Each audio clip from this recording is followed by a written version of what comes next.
Hey everyone, welcome to Parallax's YouTube channel, and in today's video I'm going to be discussing on when to recognize that a zigzag pattern is about to fail and then the corrective wave is about to form a different variant kind of pattern. It could be a double correction, or we could be unfolding a flat pattern or anything along those lines.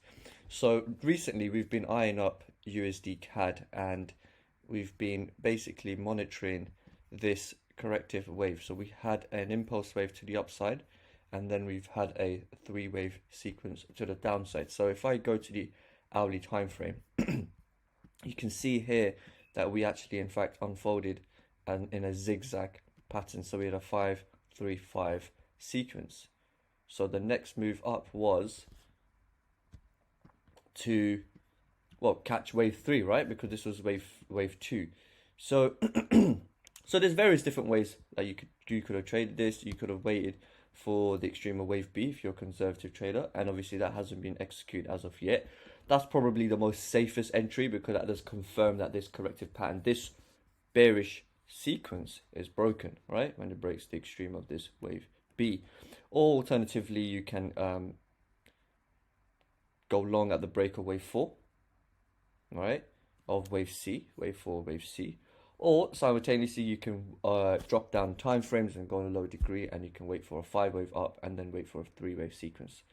But is that all you have to do? No, there's a lot more that happens after that, even once you have triggered the trade. So I'm going to go back onto the 4-hour time frame, and I'm going to show you all basically what the game plan was.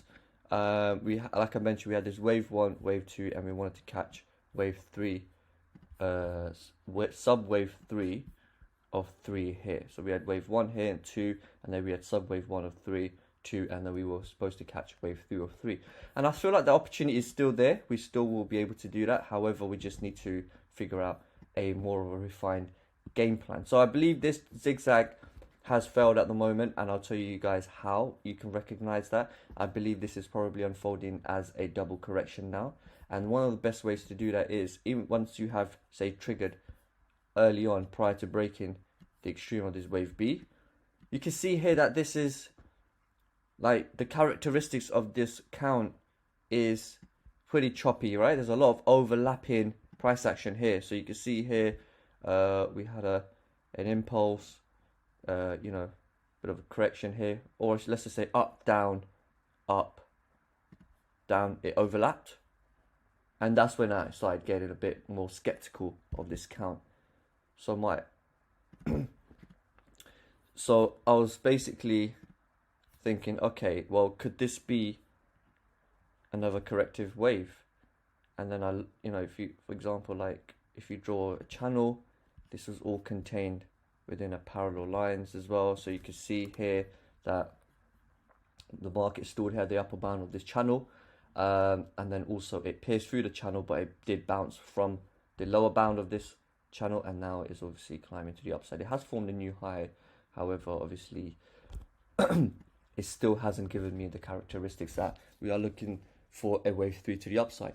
So that's where I start looking at my alternative counts, and I start adjusting my counts. So for example, in this situation, I deleted this ABC, and then instead of that, my alternative count is a W here for an ABC. And I believe we are currently playing into the X connector, and then we are waiting for wave Y to the downside. And this makes sense because obviously wave 2 usually is a deeper correction, so we have a lot of space to the downside to come. If you use this Fibonacci retracement tool, we only touched and pierced through the 38.2%. We haven't even reached the 50% yet, and we haven't reached 61.8 as well. And wave 2, it can go as low as 78.6. It can go as low as here if it wanted to, right? As long as it doesn't break the original point of wave 1. So wave 2 can usually go as deep as it wants, and wave 2 is usually like a price correction anyway, so it's usually is usually pretty deep. So that's my alternative count. I have an alternative count which actually supports my primary count as well. So for this to completely validate, I would say to solidify this count, I would probably wait for this to break this structure, this little tiny bullish structure that we have here. So in order for me to break this sequence, I would want it to break this key level here right now.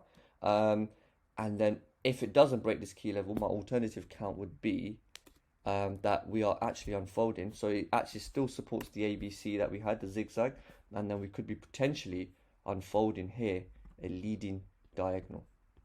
So I'm also keeping an eye on that as well.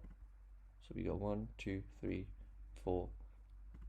And we did form a new high, and wave 3 is the longest wave here as well. So this still qualifies as a leading diagonal. So we have different scenarios that we can play under. We can play that, okay, great, this is for unfolding as a double correction. We have still some more time left within this whole corrective cycle to the downside, or we are unfolding as a leading diagonal and wave 2 is complete and we should be unfolding wave 3. I don't see leading diagonals as much in wave 3. Doesn't mean they don't exist, but I just don't see it as much, especially when it's wave 3 of 3. Just the characteristics of wave 3 of 3 are usually pretty strong, pretty aggressive as well, towards the direction that they are traveling towards. So that's my only skeptical here. But look, the only thing I would say to look out for now is if I see a 5 wave down, right, like this, breaking through this as well, for example, then I would be thinking, all right, well, this could be unfolding another zigzag to the downside to complete the double correction that we've got. You're right, the double zigzag. Otherwise, if I see the market do something like this, unfold in a 3 wave correction, then I'm thinking, okay, what, we might have a wave, sub wave 2 or 3 or 3 in play, and this could be a leading diagonal. So there's loads of different sort of scenarios that this can unfold in, but the two main scenarios that I am looking at is whether this is a double correction or if this is a leading diagonal. So to answer the main question of the video is, how do you figure out whether a zigzag is failing or if it's successful? It's all about waiting for the next price action that comes after that. Once you believe that it's completed, then the price action that goes against the trend of the zigzag, you have to see whether is it very impulsive? Is it impulsive enough? Does it meet the guidelines and the characteristics of an impulse wave? Or is it choppy and sloppy like this, overlapping, and then you have to basically look for your alternatives and then be like, well, zigzag may not be completed as of yet. So yeah, so I hope that helps everyone, because I'll be honest with you, this is the sort of price action that prevents people losing money in the markets. A lot of people get trapped in zigzags like this because they don't monitor the market. This is not 100% foolproof tool in terms of Elliott wave. It's not 100% foolproof in a sense of it can be foolproof if you use it the correct way. And you don't want to get trapped like this because, you know, I mentioned this a few times to our clients. Elliott wave does get a bad name because a lot of people get trapped in situations like this and they lose money. They haven't monitored their market. They haven't managed their trade as much as they could have, and they end up just losing faith in the Elliott wave principle. So I would say, you know, just keep an eye on, you know, the next preceding move after the zigzag, so you know whether it has been completed. Otherwise, if you're a completely conservative trader, I would say enter at the extreme of wave B, and that increases your chances of this zigzag being completed. All right, guys, I hope that helps.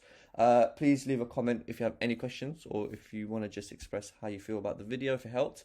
And yeah, don't forget to like and subscribe because we're going to be making videos 3 times a week now. So you'll be getting a lot of videos from us, and it's going to be mostly about market updates, and there's going to be a lot of educational videos as well. So honestly, if you are a guy, girl that are looking to trade Elliott wave theory, then, you know, Parallax is the way forward for that, because we really have, you know, historically we've used Elliott wave in our professional careers to help us basically capitalize as much as we could. So I hope that helps, guys. Hope you all have a fantastic weekend. Take care.